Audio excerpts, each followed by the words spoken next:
இது வந்து ஒன்றுலாம் வீடியோ ஓடலையா ஓடலையா பார்க்கலீங்க. இது அமுக்காமலே இருந்துட்டோம்.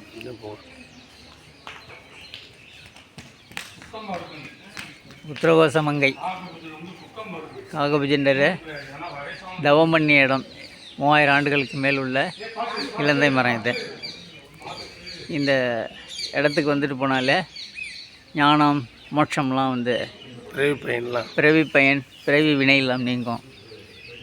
அதனால் இது உத்தரகோச மங்கை ராமநாதபுரத்து அருகில் இருக்குது. இங்கே ஒரு அக்னி தீர்த்தம்னு பெரிய குளம் இருக்குது. இந்த குளத்தில் தான் வந்து 1000 ஞானிகள் மகான்கள் வந்து குளம் தீப்பிடிச்சு இருந்ததாகவும் அதில் விழுந்து எல்லோரும் மாண்டுட்டாங்க.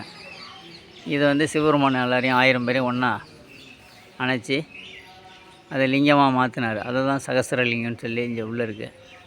அந்த லிங்கத்தை தான் காகபுஜண்டர் வழிபட்டிருக்காரு. அதனால் அந்த லிங்கத்தில் வந்து தவம் பண்ணால் நமக்கு ஞானம் முக்தி மோட்சத்துக்கு வழி சொல்வார் காகபுஜண்டர். அடுத்தது வந்து மாணிக்கவாசகருக்கு அட்டமா சித்துகள் கொடுத்த இடம் இந்த மண்டபம் தான்.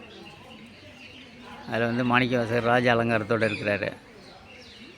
அவரை வந்து எல்லோரும் கண்டு மகிழுங்கள். அடுத்தது மரகத நடராஜர் இங்கே தான் இருக்குது. சந்தன காப்பு போட்டு வச்சுருக்கிறாங்க. அடுத்தது இந்த சிவபெருமான் வந்து அவர் பேர் என்னங்க? மங்களநாதர் ஆதிசிவமாக இங்கே இருப்பதாக எல்லோரும் சொல்கிறாங்க. வந்து பாருங்கள், வந்து கண்டு மகிழுங்கள். ஆனந்தமாக இருக்குது. அதிகாலையில் வந்து பார்க்குறது சந்தோஷமாக இருக்குது. இந்த சந்தோஷம்தான் உங்களுக்கு மன நிம்மதியும் ஆனந்தத்தையும் தெரியும். வினை